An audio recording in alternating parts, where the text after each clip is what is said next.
investigation sector when it was evacuated. Well, not there. I was in executive because they have the best snack machines. You may think they're all the same because of that plain white packaging, but there's a difference.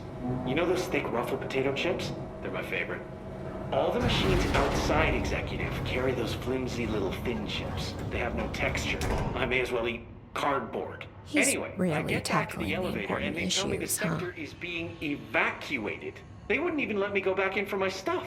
Can you believe that? I worked at that desk for years. I had photos on it. My favorite stapler, one of those good ones that could staple a 50-page report, no problem. A little cash, and some, personal recordings. But, yeah, they locked the whole area down tight, no one in or out, and then they march us all back to executive to interview everyone. I wasn't even there when it happened, and they were asking me if I noticed anything suspicious, if I saw anyone tampering with the containment cell and so on. Well, the only thing they learned was I prefer the ruffled chips to the non-ruffled ones. Better mouthfeel, like I said before. And then, after 3 hours of questions, they recommend we all go for trauma counseling. I was like, no thanks, I have my own therapist. I know I could use the word therapist and save a few bucks, but I worry they're gonna put anything I say in a file somewhere. A bit paranoid, I know, but I work for a secret government organization, so yeah. I stopped going a few years back. To my therapist, I mean. She said that a lot of my issues stemmed from a negative outlook. Of course, I can't tell her anything about what I do, so I just had to sit there and nod. I kept waiting for that big aha moment. You know, where I realized that my need for approval stems from my dad or something? Turns out therapy doesn't work like that, so I stopped going. TV really gives you a skewed understanding of these kind of things. She did help me realize that I'm processing stress in an unhealthy way. I try not to carry all that around with me anymore, but it does stack up. Hard to just say no thank you to the anxiety buzzing in your head. One really helpful thing she had me do was find a creative outlet. I started doing some experimental music/poetry that I think was really ahead of its time. This was years back. I'm cooking up some pretty new sounds these days. Think My Bleeding Clock meets Sylvia Plath. I Do am you play any so instruments? curious. Well, I Yet could see you so being concerned. a guitarist, maybe a bassist. It's funny, I played the tuba in high school band. My favorite was In the Hall of the Mountain King.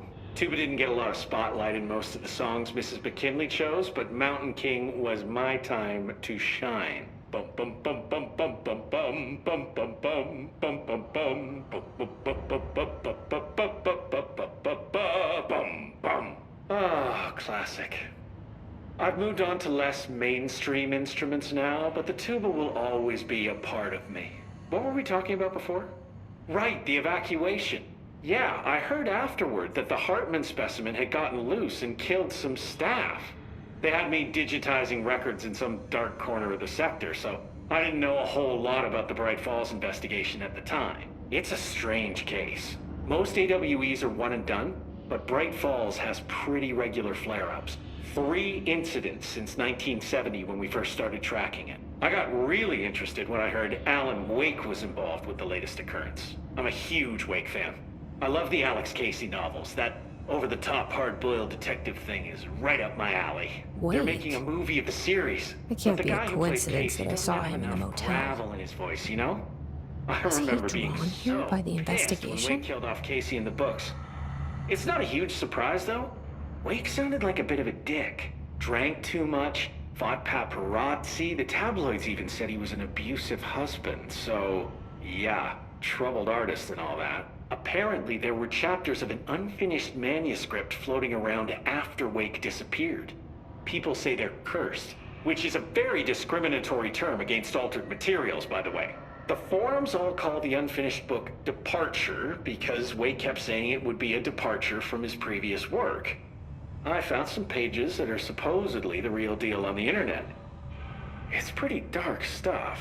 He was going full horror, which makes sense since he used to write for Night Springs, but I would have preferred if he did something a little lighter. I've always said Wake had a great instinct for humor. Hey, did you know we own Night Springs? Yeah, the Bureau bought the rights after the original series ended. I've sent some story suggestions to the production team, but apparently they are not accepting pitches at this time. Typical. I'd be a great addition to their team, right? Huh. I didn't see you nod. Is this thing not on? Oh, it's definitely on. Okay. Oh, the wire's down here. Huh. Oh, looks like it should be working. Hello? If you can hear me, shoot something. That was inconclusive. You shoot so often, it's hard to know when it's intentional. There also could be a delay on this video feed. Maybe the system just needs a reboot. This is a good opportunity to use a restroom anyway. Stay safe, ma'am. You guys are going to escort me, right? Okay, good.